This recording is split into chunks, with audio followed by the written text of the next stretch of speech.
Welcome to Around the Kinky Campfire. Grab a seat, pour a drink, and let's turn up the heat. This is the podcast where we explore the wild, wonderful, and sometimes wicked world of kink, BDSM, and alternative lifestyles. Whether you're a seasoned player, a curious newbie, or just here for the stories, we've got something for you. Join us on Thursdays on your favorite podcast platform as we share experiences, dive into deep discussions, and maybe even spark a little fire of your own. No shame, no judgment, just real talk around the kinky campfire. Let's get lit.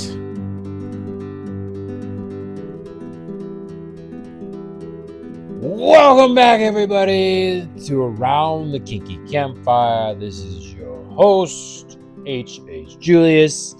As you can see, it's another video podcast, and I'm almost ready to do the thing I do before beddy. It is a late night episode, and you can just call me Julius, just Julius, instead of the whole entire thing if you're feeling less fancy. Now, to get us started, I actually will do the ASMR 5 seconds, 2 seconds. Right now, I can even show you what I'm drinking. This is this right here, Late Night Libations, Pedro Azul, not sponsored. 100% agave azul. It's pretty good. 40% alcohol, like most tequila is. That is what we have today. Tequila. I have me a little cup, a little fancy cup here, right here, and we're gonna start this ASMR 5 seconds. And a count of 3, 2, 1.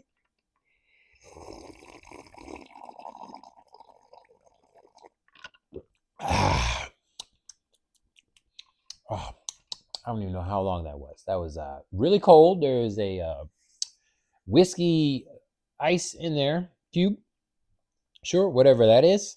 And we're going to go ahead and get started. So right now, sitting on the couch, as you can see behind me, we have the couch prepared, and we have a video podcast. So people will hear this on Thursday, and then everybody else will see this, if you want to see this, on the YouTube channel on Friday, same time around noon Eastern, both days, okay? Thank you for people that have watched it and listening, and all my downloaders. I appreciate y'all as well. Had a high month. For some reason, people wanted to hear kinky talk on Halloween. Shocker.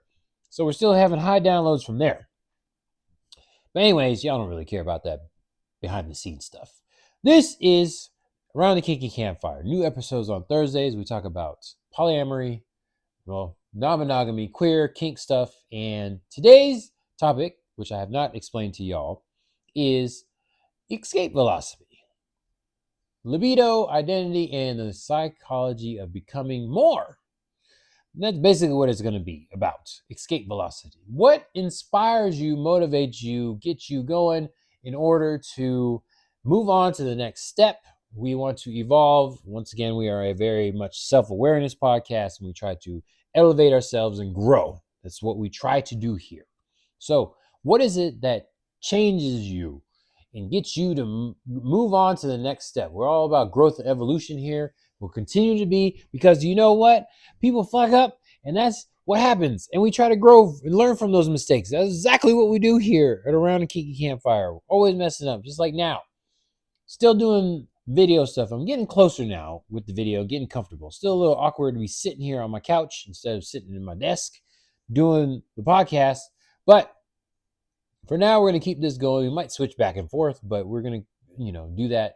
This thing here that we're doing, henceforth, for now, until we don't do it anymore. So that's how it is. These are short episodes when I'm talking about myself, so it's not too long. As y'all see the time, by myself, like half the episode when I have a special guest, which I will kind of do every now and then. And then, the one thing I still forgot was turn the lights on, but there's lights back there as well.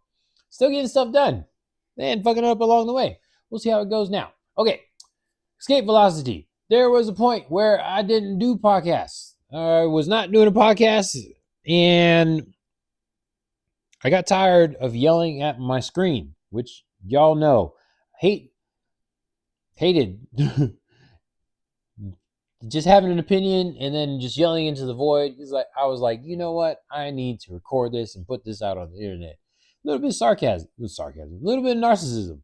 But I feel like I have an opinion based on my experience and backed up by factual information that I need to get out to people. Not a whole lot of POC commentary out there. Can y'all tell that I just came from like improv practice? Got a lot of rhyming going on. That's you warm up and then you can rhyme a little bit. That's how it goes. And I specifically, it was during quarantine, and it was like, all right, I gotta get this opinion out here. So I finally bought some podcast equipment, and another few months later is when I finally decided to start the podcast. For those of y'all that have been here from the beginning, appreciate it. As y'all know, it was started as a group, and now it's just me, and had to keep going and trying to do new things now as far as like teaching all the different things, because I talk about relationship anarchy all the time on this podcast. Hold on one second.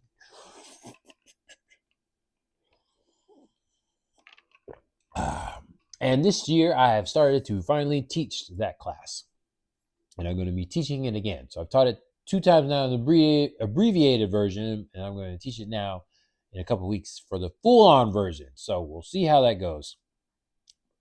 Hopefully I won't be spitting as much as I am now. Okay, but there's a motivation behind all these different things, and I had to go through the suck. I had to embrace the uncomfortable part of probably sounding like I don't know what I'm talking about, and then going in and then actually asking to do the class, and somebody said yes, and that was even scarier. But I did it, and now I have to go teach this class. Ooh, boy.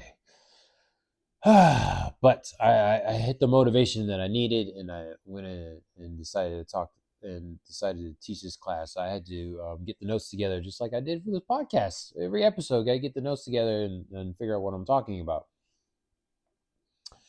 Woo! Just hit me now. I'm getting all like nervous about it, even now, a couple weeks out. We'll see how it goes, though.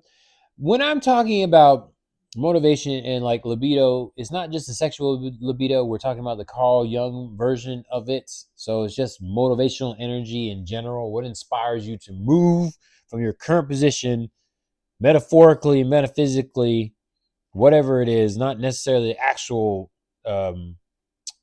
place that you're in, just the state of being that you are here and then going over there to make it different. Okay? That's what we're talking about. And talked to Shannon a few weeks ago talking about capacity for change. So that's one of the things didn't really get to dive deep into in that podcast episode. I'm going to try to do it now. It is your willingness to be different.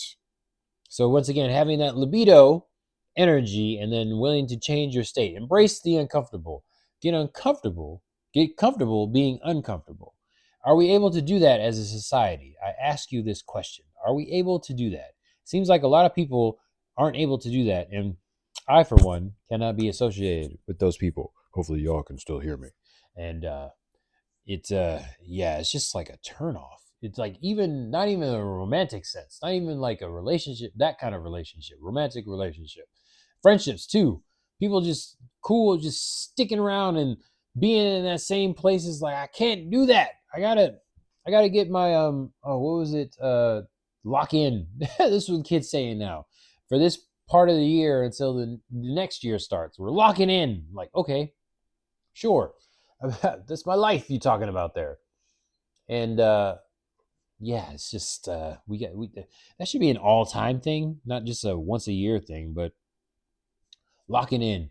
And then once you start changing, you might lose some people along the way, and it's like, okay, well, too bad, so sad, but I gotta keep moving up. And then if you don't want to come with me, you don't have to come with me, but I will be here for you if you decide to do that. Ugh, goodness. Ugh. Okay, escape velocity. It's the specific moment that you decide to outgrow your fear. I mean, it's scary going into the uncomfortable place. It's not biologically, it's not what we decide to do, because of course, back in the day when we were all living in the little small villages, if somebody went out into the unknown, they might not come back. They might get eaten by a bear or a bobcat. And it's like, we don't want to do that now, even in this point in time when we have like bear repellent and we have cars and stuff. Like, you can go out and be safe, and there's even devices that you carry in your pocket that globally position your position, and people can find you without even contacting you. They just have your device matched to their device and they can find you. But yet people are scared to go talk to somebody they've never met before. And it's like, you will be safe now. You do not live in a little village, and if you get rejected by people, guess what? You will have other people that you can come in contact with. So just know that it is scary, but you don't have to succumb to that fear. That type of deal. Goodness, it's like, oh, people are scared to do stuff. And I know I'm saying it like it's like really simple, but you know what, people? It's a thing, and it is a skill we have to work on. I've said this many times. You got to work on these skills. That's why they're called social skills. That is something that happens. We have social skills. We must work on them. We must work on them. All right. So more things about libido. We'll just go ahead and skip over that. But if you want to know more about the Jungian definition of libido, listen, or definitely look up Carl Jung, the godfather of psychological stuff, has had a lot of people that are Jungian theorists. They believe in a lot of his teachings and what he has said. I'm not one of the smart people that wrote books or anything about that, but I believe in a lot of it. And he talked about libido in a way that made sense to me, because a lot of people like to relate it to sex, and it's not just about sex. It's about energy in general. If you want to read more about that, then you definitely should read an intro to Carl Jung, or a book about him, or even a podcast about it, or like a YouTube video about it. Yeah, it's not just about sex. It's your drive, your want to live, your motivations for wanting, and then also to like to act, to move. You're literally moving from one place to another. Everybody likes a good finance thing, so hopefully, you're I don't want to say you're just motivated by finances, but that's a thing that you're considering as well. And you go in, have the motivation for finance, be in a better financial state. That's one of the things talking about here. And that energy can also be creative. It's motivation. It's motivation for change. And it can also be creative in a way, and it can be considered art. So you don't have to just stick to the intellectual side of things. You can also go off into a totally different place to make art with your creative energy. It's just, it's so good to have something like, a podcast or something, or the improv that I talk about. It's just having a motivation and obsession with something, and having a passion. That's another way to get motivated as well. Get that escape velocity going. And being self-aware is good as well, because a lot of people experience burnout. Trying to do a smooth transition to this. I know for me, I was always tired a lot over the decades, and I would sleep a lot. I know a lot of people like to take naps and everything like that. Say what you will about naps, but naps happen, good, bad, or indifferent. And I didn't realize I was getting burnt out.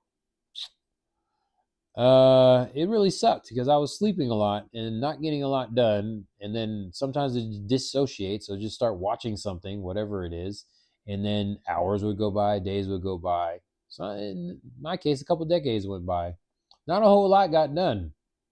And I didn't realize a lot of that was due to burnout, because feelings are a thing. And if you don't get a control on those feelings, then you just kind of let them overwhelm you. Let them overwhelm you. You kind of let them overwhelm you, and it really sucks. So stuff like that would happen, and didn't realize until more recently, trying to do things. The way to get out of that, one way to get out of that, is to actually take a step forward and try stuff, and then eventually you go back to disassociating, and you come back and you try another thing. Sometimes it takes a couple weeks to go in there. If y'all have stuck around since the beginning, you know that have taken a couple breaks, months in between, and just get overstimulated and then realize that burnout happened again.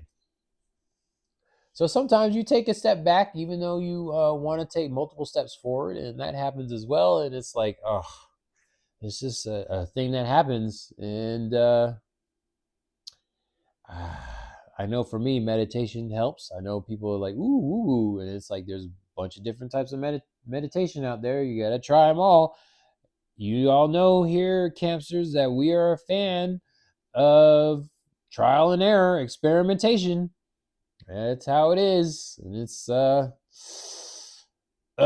yeah, it kind of sucks sometimes when you go back, but you keep moving.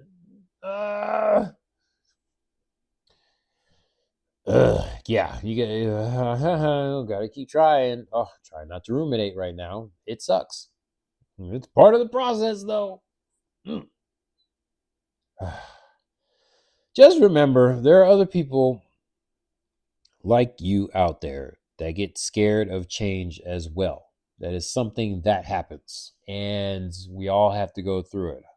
Hopefully, if you're lucky, you'll have somebody to back you up and will help you through. But if you're not, and you are somewhat like me and don't always have somebody there to push you along, hopefully you have that internal motivation and take time for yourself. I'm a fan of metrics, so taking metrics like and figuring out why this is. Like for me, I feel like there is a voice inside of me, and also the one that just needs to be heard. And it's like, I hope you enjoy the opinions and experiential wisdom that I'm giving you, and you are using it for your benefit. It's just something I hope is happening, and going out there and trying new things. And congratulations to the people that have. You have survived, even though it sucked. Rejection sucks. Failing sucks, especially if you are an AP student like myself, not voluntarily. So it's not a brag. Nope. About y'all, but we had placement tests in the schools I went to, and I tried to fail it. And they still put me in an advanced class. I purposely tried to give wrong answers, and they still put me in. What does that say? Okay, so desire, obsession, passion, all these different things give you a direction. And we need to develop discipline in order to motivate ourselves and keep going in the right direction. Routine. Sticking to a routine is one of the ways I have discipline. I actually have to put out a schedule and try to stick to that schedule. I can say from my experience that it is really annoying at first to have to actually make the schedule in the first place, and then also have to stick to the schedule. It is trying. But I will say that eventually you keep doing it and it becomes a routine and becomes habit, and it becomes easier to do. So I was talking about before, this lock-in thing the kids are saying now, and it's like a thing that they're doing. It's like trying to put content out there, and sometimes even specifically YouTube content. It's like you just have to do the videos and also learn from your mistakes. So if you're doing 100 videos or whatever, also like take into account what is actually useful to you and helping you grow, and applying that for later so you make less mistakes and hopefully become more successful. And that comes from discipline and or routine. So let us try to find a schedule. I would challenge you, campsters, that's the first thing you're going to do. Taking metrics and then making a schedule. So figure out what you want to do, how often you want to do it, and then planning that out and then sticking to that. It takes about 66 days to form a habit. Remember that. That's the average, backed by science and studies. About 66 days. So as long as you're focusing on that, then you should be good. All right. So before we go, try to give you some other practical tools. Making notes is on here. Let's see here. Don't censor the list. Censorship is how you shrink your life. Pick one desire. Yeah, staying focused on one different thing. I know for me, some of us are on the neurospicy spectrum, and we like to do multiple things. I will say that the metaphor of as many spinning plates as possible without them falling is typical for my life. It's really annoying as well because it's like, oh God. It's not even like a question or a want. It's just part of the nature of the whole entire thing. Oh, it's so annoying, but yeah, easily bored and trying to do as many things as possible without failing. Yep. Something that happens. And not super into practice, not practicing meditation, talking about meditation, trying to teach meditation, I will say. But take a moment to try and center yourself. Grounding practice is really good. Not quite meditation, but getting onto the train of meditation. And then also remember gratitude. Just be thankful for yourself for even listening to this or anything like this. Take that moment there. At least you are trying to be self-aware and put that stuff into practice. But also, like, you fucked up, but at least you're trying again. But you tried in the first place. That's also good too. So just go out there, be kind to yourself, and realize that if you get rejected and when you fuck up, you will survive. You will survive. You will survive. Okay? All right, hamsters, I hope I talked your ear enough. I know this is one of the topics I like to talk about a lot because I hope at least one person goes out and tries something different. Just go out and try it. Oh boy, man. If at least one person goes and tries something new, then please let me know. Come to the Instagrams or email me at the Yahoos. Let me know. Julius here for you. I like hearing those kind of things and talking about those kind of things. I will talk somebody's ear off about it. Also, I'll listen. We'll have a whole discussion about it for hours. I enjoy this kind of topic. This is why I'm here. This is why you're listening to me right now. And maybe even seeing me right now for the second time or third time or whatever it is now at this point. But that is all for now. This is Around the Kinky Campfire. I'm H.H. Julius, officially Julius Marquise, your entertainment creative. And I will see you next time on a Thursday. Or, well, actually, you'll see me on a Friday. You will listen to me on a Thursday. Okay? Hello.